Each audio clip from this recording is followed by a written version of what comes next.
ये जो संसार है सनई सनई काल के मुख में समा जाने वाला है, इसलिए इसका नाम संसार है।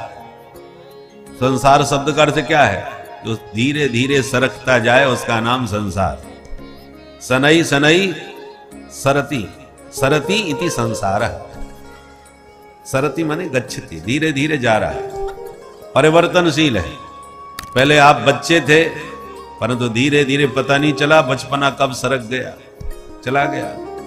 जवान हो गए, धीरे धीरे जवानी भी कब सरक गई पता ही नहीं चला। और एक दिन आता है कि धीरे धीरे आप भी सरक जाते हैं, इसलिए इसका नाम संसार है। संसरति इति संसार है, जो सरकता जा रहा है। कितना भी प्रयास करो कि हम इसको रोक के रखें, जैसे हैं वैसे ही बने रहें, असंभव। सब परिवर्तनशील है, सब बदल जाने वाला है, एक सा कभी कुछ नहीं रहने वाला।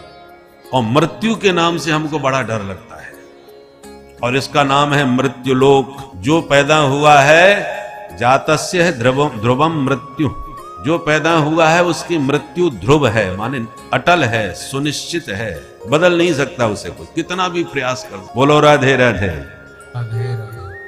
एक बार देवताओं की मीटिंग हुई, ब्रह्मा विष्णु महेश आदि सारे दिग्गज जितने देवता हैं, यव कुबेर वरुण सब आए, सब अपने अपने वाहनों पर आए। तो जब भगवान नारायण गरुड़ पर बैठ करके आए तो गरुड़ को बाहर छोड़ करके मीटिंग हॉल में चले गए अंदर।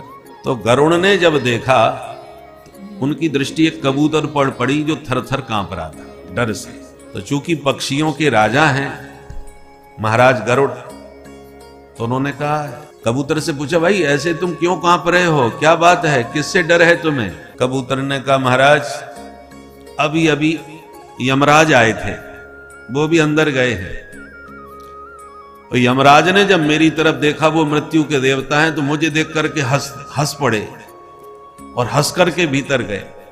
और जब से वो मुझे देखकर हंसे हैं तब से ही मेरी धड़कन तेज है। मुझे लगता है कि कुछ न कुछ चक्कर है, मौत से मुझे डर लग रहा है। यमराज मुझको ही देख के क्यों हंसे, कुछ चक्कर है। गरुड़ ने कहा, बिल्कुल मत डरो, हम तुम्हारे राजा हैं, हम बचाएंगे तुम्हें, बैठो मेरे ऊपर। तो उसको बैठाया कबूतर को, और इतने बेग से उड़े, अद्भुत गति है गरुड़ की।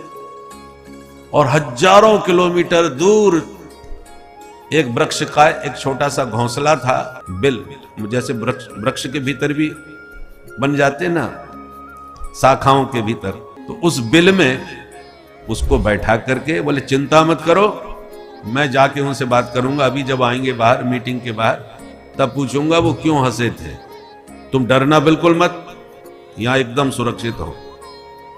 ठीक है, बैठा करके चले गए। अब जब मीटिंग संपन्न हुई और देवता सब बाहर आए, यमराज जब बाहर निकले तो वो कबूतर को देखने लगे, वो दिख नहीं रहा, कहां चला गया। गरुड़ ने कहा, किसे ढूंढ रहे हो? यमराज बोले, एक कबूतर बैठा था, हम उसको देख रहे हैं, वो कहां चला गया? गरुड़ ने कहा, पहले ये बताओ तुम उसको देख के हंसे क्यों? इस ढंग से देख के तुम हंसे कि वो बेचारा डर गया, घबरा गया, इसलिए पहले तुम बताओ तुम्हारी हंसी का कारण क्या था। यमराज बोले, पहले आप बताओ उस कबूतर को तुमने कहां छुपा दिया? गरुड़ ने कहा, वो तुमसे भयभीत था, इसलिए मैं उसे यहां से हजारों किलोमीटर दूर एक छोटी सी गुफा में उसे सुरक्षित करके आया। और तुमसे यह पूछना चाहता हूं कि तुम हंसे क्यों थे उसको देखकर? अब यमराज और जोर से हंसने लगे। गरुड़ ने कहा, बताओगे भी कारण क्या है हंसने का भाई? यमराज बोले, देखो भाई, जब मैं यहां आया उस कबूतर को मैंने देखा तो मैं मृत्यु का देवता हूं, कब किसको मरना है, कहां मरना है, कैसे मरना है, मुझे सब पता है। मरने का लेखा जोखा सबका मैं अपने पास रखता हूं। और लिखते हैं विधाता माथे पर, विधाता जैसे लिख देते हैं वैसे उसको मारना हमारा काम है। तो मैंने जब उस कबूतर को देखा तो उसकी भाग्य रेखा को मैंने पढ़ा, उसके माथे का मृत्यु योग, जो जिस विषय का विशेषज्ञ होता है उसी विषय को देखता है। तो मैंने उसकी मृत्यु को जब देखा तो उसके ललाट पर जो मृत्यु योग लिखा था उससे देखकर मुझे हंसी आ गई। क्या लिखा था? बोले, उस पर माथे पर लिखा था कि यहां से हजारों किलोमीटर दूर एक सर्प के द्वारा उस कबूतर की मृत्यु होगी, सर्प उसे पकड़ के खा जाएगा। तो मुझे हंसी इस बात की आई कि ये कबूतर जिंदगी भर उड़ता रहे तो भी उस स्थान पर नहीं पहुंच सकता जहां कुछ घड़ी के बाद ही इसकी मृत्यु एक सांप के द्वारा होने वाली है। तो मुझे लगा कि लगता है आज विधाता का विधान गलत सिद्ध हो जाएगा, असंभव। ये कबूतर उस मृत्यु के स्थान पर पहुंच ही नहीं सकता, कितना भी उड़ता जाए। तो कुछ मुहूर्त के अंदर ये वहां पहुंच के सर्प के द्वारा जो मृत्यु का योग लिखा है इसका, ये लगता है आज सत्य होने वाला नहीं है, असंभव है।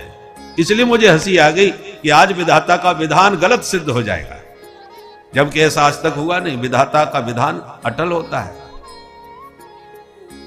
परंतु जब आपने ये बात कही कि हम उसको हजारों किलोमीटर दूर छोड़ के आए हैं, तब अब हंसी आ रही हमको कि देखो विधाता का योग कितना विचित्र होता है।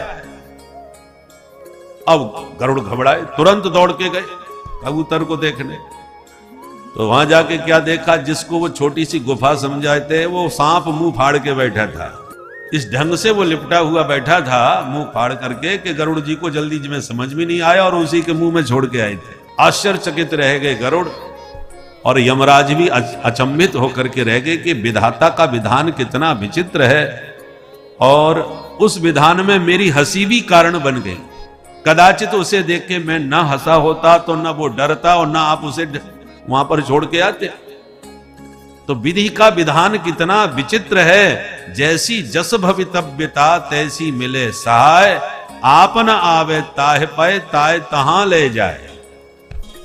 ये मृत्यु का विचित्र योग है। तो आप कितना भी माथा लगा लो, कितना भी विवेक लगा लो, कितनी भी कोशिश कर लो, मृत्यु योग जिसका जहां जैसा है उसे कोई टाल नहीं सकता। बोल भक्त वत्सल भगवान की जय। क्योंकि इसका नाम मृत्यु लोक है। आया है सो जाएगा, राजा रंक भगी।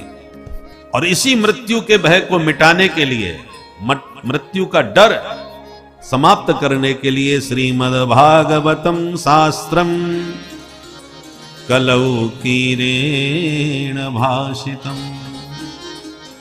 इस मौत के भय को मिटाने के लिए श्रीमद् भागवत शास्त्र को भगवान सुखदेव जी ने प्रकट किया है। बोल भागवत भगवान की